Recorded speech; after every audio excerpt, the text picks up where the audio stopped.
Shabbat Shalom, nous sommes Parashat Matot Maseh et nous allons parler de ce qu'on appelle la Mahloket. Vous savez que dans la paracha de Matot, il est mouskar que, il est mouskar dans la paracha que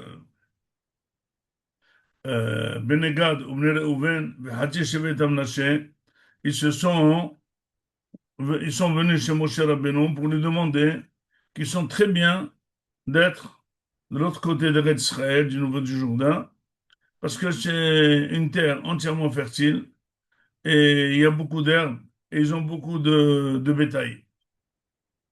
Moshe, il s'est allumé tout de suite, il a dit non, mais vous voulez être comme vos frères maintenant? Est-ce que vous imaginez que vos frères vont aller faire la guerre et vous allez ici, vous êtes déjà tranquille, vous avez déjà hérité la terre? Non. Alors ils sont venus, ils ont dit non, si jamais il y a une guerre, nous on est avec eux, on va aller faire la guerre et on revient chez nous. Il a dit ok. Donc si jamais vous voulez, si jamais vous allez à la guerre, etc., etc., et après vous revenez, vous aurez la terre. Ils lui ont dit non, nous on veut aller et c'est sûr qu'on va aller à la guerre avec eux, on va les aider et quand on reviendra chez nous. Moshe Rabbeinu a dit, écoutez, si jamais vous y allez, je vous donne cette terre.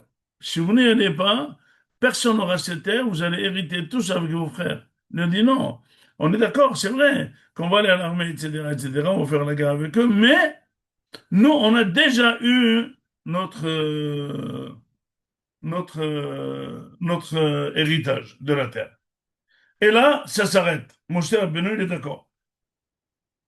Comment ça se fait qu'il est d'accord?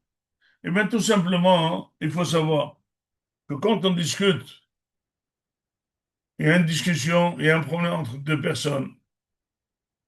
La discussion va, revient.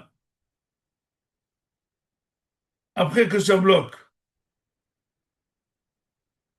et les deux parties expliquent bien leur position et on ne voit pas de rapprochement entre les positions, qu'est-ce qui reste? Il reste la mahloquette. C'est la guerre. Donc, qu'est-ce qu'il faut faire? Ben, tout simplement, il faut rien faire. Il faut savoir céder. Sachez que quand tu cèdes dans une mahloquette, tu gagnes. Pourquoi? Parce que celui qui ne veut pas céder, il veut à tout prix même faire la guerre. Il se sent fort. Parce il se sentait faible. Il aurait cédé. En cédant toi-même, même si tu es fort, tu le casses. Et puis, une fois qu'on cède à l'autre partie, on peut toujours après se rattraper. Mais quand l'ego est fort et chacun pense qu'il a raison, chacun tient, eh ben, ça foire. Il y a des gens découvrent très bien, il y a eu une discussion de rien du tout, ça a démarré de rien du tout, mais les deux sont été chacun resté sur sa position, c'est le divorce. Mais dis-moi, on s'entend à 99% des choses.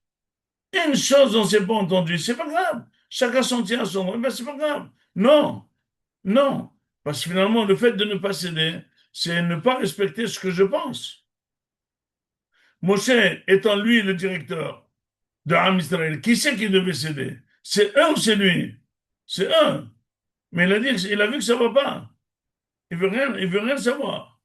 Lui, il voulait, quelle était sa politique? Que quand quelqu'un va faire la guerre avec ses frères, sans rien avoir de lui-même, pour lui-même, avant l'héritage, il est en train de lutter pour lui-même. Parce que si jamais il gagne la guerre, il va recevoir la terre de ce côté. Mais si jamais ils ont déjà hérité, c'est de l'aide, c'est de l'entraide. Ils ne sont pas en train de lutter pour eux-mêmes. Donc ils voulaient absolument un engagement de Bnei Gad Bnei Reuven dans la guerre, que c'était pas pour les autres, c'était pour eux. Non, ils n'ont pas voulu. Eh bien, il a cédé. Eh bien, c'est pas grave. Mais cela n'empêche que le fait qu'il a cédé et il leur a donné, la personne qui reçoit quelque chose qui n'est pas de bon cœur et qui ne méritera pas, hein, eh ben, cette terre n'existe plus. Voilà, cette terre, aujourd'hui, n'est plus un nom. Alors que tout Eretz Israël reste entièrement un nom. Pourquoi? Parce que c'est marqué, celui qui reçoit quelque chose de force, elle disparaîtra. Même si c'est quelqu'un. dit le Midrash, il reçoit quelque chose par la force de la prière, elle disparaîtra. Je m'explique. Même quand on prie, il faut laisser le libre arbitre au ciel de dire oui ou dire non. Mais si jamais tu insistes, tu insistes, tu insistes, tu insistes, tu insistes, tu insistes, tu insistes, même au ciel, ça se casse. On donne ce que tu veux. Tu veux un enfant, tu veux ce que tu veux, ça se casse. On donne. Mais c'est une réussite qui n'est pas naturelle, qui n'est pas due à la force de la Torah. Alors cette réussite, elle va disparaître. Il n'y a qu'une seule réussite qui est toujours, c'est ce que la personne reçoit ou gagne grâce à l'étude de la Torah et à Avodat Hashem.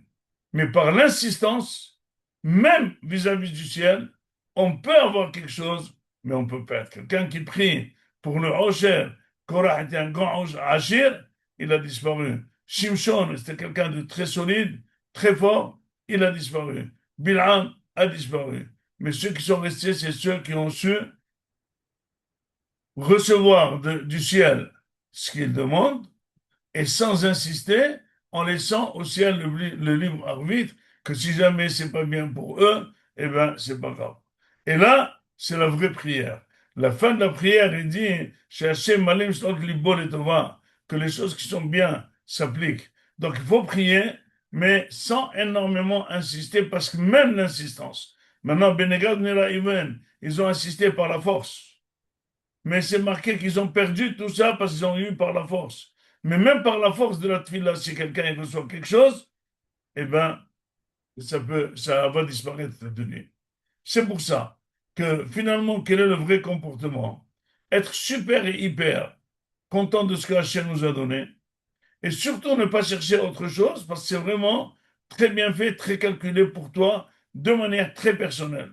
Le fait que tu insistes et tu n'es pas content de ton sort, c'est deux messages. D'abord, là où tu en es, tu n'es pas très content. Deuxièmement, tu exiges un changement, ce qui est très difficile dans le ciel, de faire un changement de ce qui a été attribué parce que c'est un changement radical pour tous, c'est très difficile. Et donc, les personnes qui pleurent finalement, ils font du mal au ciel et ils se font du mal eux-mêmes. Il n'y a que les personnes qui sourient et qui se portent bien, qui sont contents, qui sont sûrs d'avoir reçu même plus qu'il n'en faut pour de Hachem, c'est là que, au lieu de demander à Hachem, ils disent merci. Et quand on dit merci à Hachem, c'est la meilleure possibilité d'avoir plus si jamais le plus est dans notre intérêt. Et si le plus n'est pas dans notre intérêt, c'est justement ne pas recevoir de plus. C'est pour ça qu'il faut toujours être modé, les Akadosh Baruch Hu, qu'on est toujours hayab, on est toujours des redevants à Akadosh Baruch Hu, et, et être content de ce qu'il nous a donné. Et avec ça, il m'allume sur le prime de Torah. Amen et Amen. Shabbat Shalom Mevorach.